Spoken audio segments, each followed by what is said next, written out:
welcome back to the channel.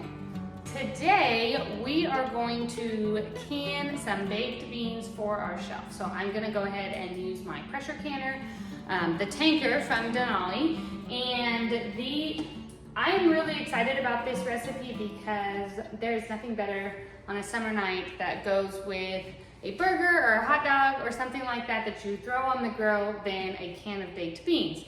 The can of baked beans from the store usually have additives and things in it that I don't care for. And this is a really, really simple recipe to do right here in my own kitchen, have on my shelf, and ready to use as a side anytime you need it. So this is actually not my recipe. I'm gonna give a full disclosure there, but this is a recipe by Ruth Ann Zimmerman with Homesteading with the Zimmermans.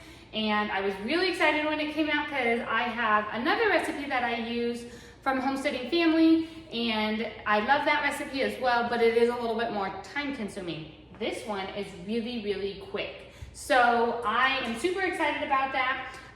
Well, I guess as quick as any kind of pressure canning project can be, because usually pressure canning projects are going to be quite a few hours no matter how you look at it. However, the prep work for these beans is not very long. So the first thing I'm going to do is I have a colander here, and I'm going to put a cup of navy beans into my colander to be able to rinse. Now I want to put 1 cup of navy beans per quart-size jar.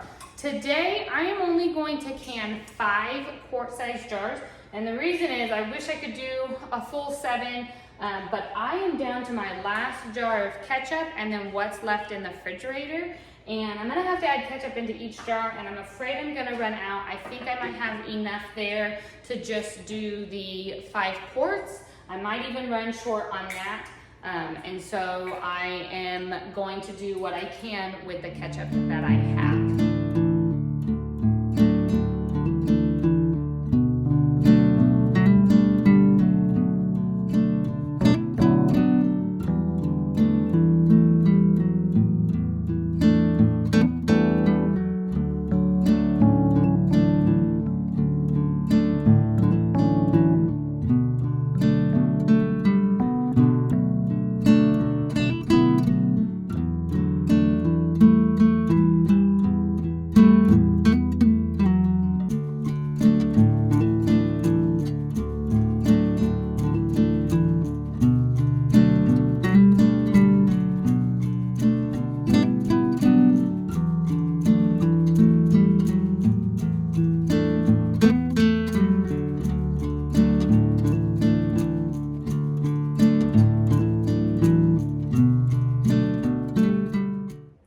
Okay, now that we got all of our beans rinsed and our jars washed, we're gonna go ahead and fill up our jars. Using a wide mouth funnel does definitely help with this. I'm just gonna take a cup of our rinsed jars and put a cup in each of these quart-size jars.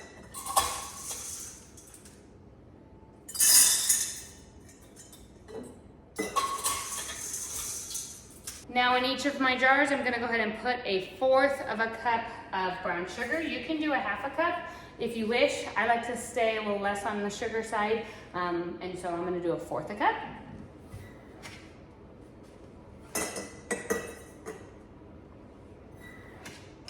Now I'm gonna go ahead and do 1/2 cup of ketchup in each jar. I'm gonna try and make this stretch as far as I can, so I might just do a little bit less than 1/2.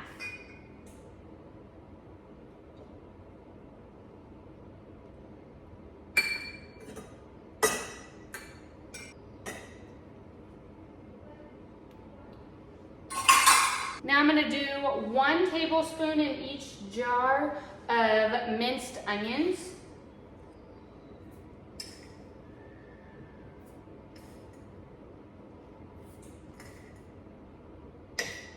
I'm going to do 1 teaspoon of salt. This is a 1/2 teaspoon, so I'm gonna do 2 of them in each jar. I'm going to do 1 tablespoon of raw apple cider vinegar in each one.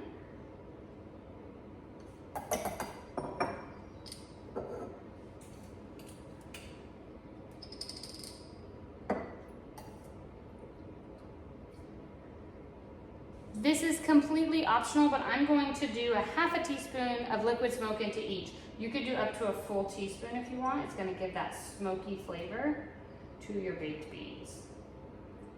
And the last thing I'm gonna do is a teaspoon of mustard into each jar. I am not going to measure this by the teaspoon. I'm just gonna squirt a little bit into each one.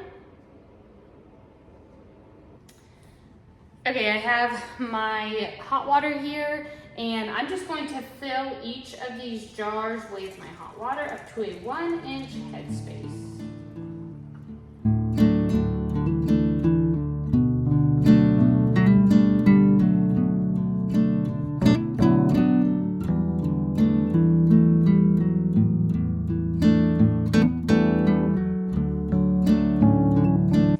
Now that I got them all filled, I'm just going to take this wooden spoon here and I'm going to stir them really well. I want to make sure that everything gets nice and incorporated for when it starts to can.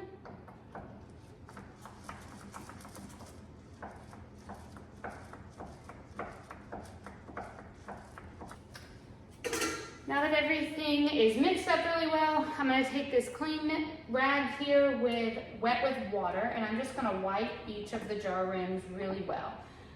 You want to make sure that there are no salt or any other ingredient particles on the rim, or you won't get a proper seal.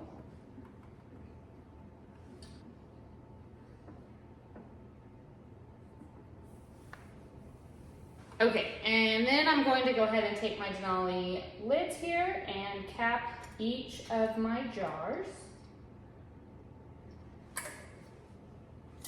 And then take my rings and screw them on fingertip tight. So as soon as you get resistance, then you just stop. If you really crank them down, your lid will end up bowing, and that's not good. You won't get a proper seal. Now let's go ahead and get these into the canner. I have my canner over here with several inches of water in it. You don't want the water to submerge your jars. You just want it to go up a little bit into the jars so that you just have a very little bit of water at the bottom.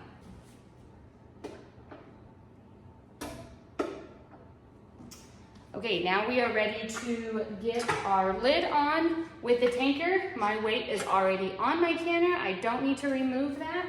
I'm just going to place my lid on like this and slide it into place.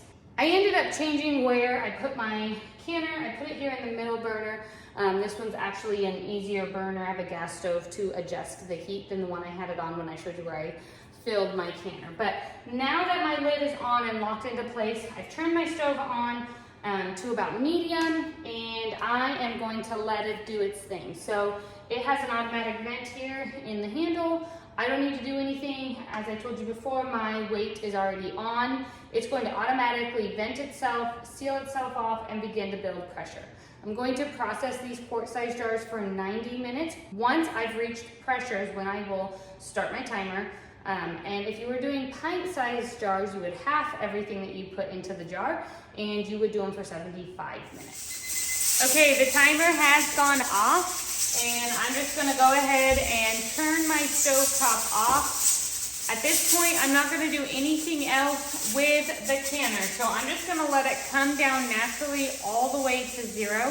After it comes down to 0, I will let it sit for a minimum of 20 minutes before I open the lid and get the jars out.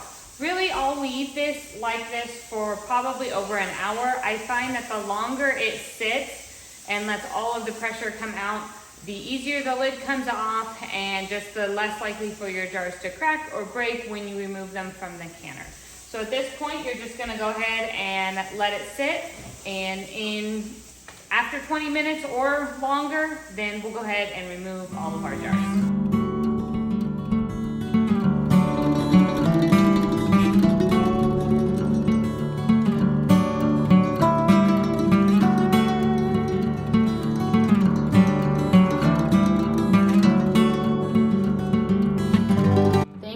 Watching how to can baked beans and get some on your shelf for these summer months up ahead, where we can have them as a side and everything.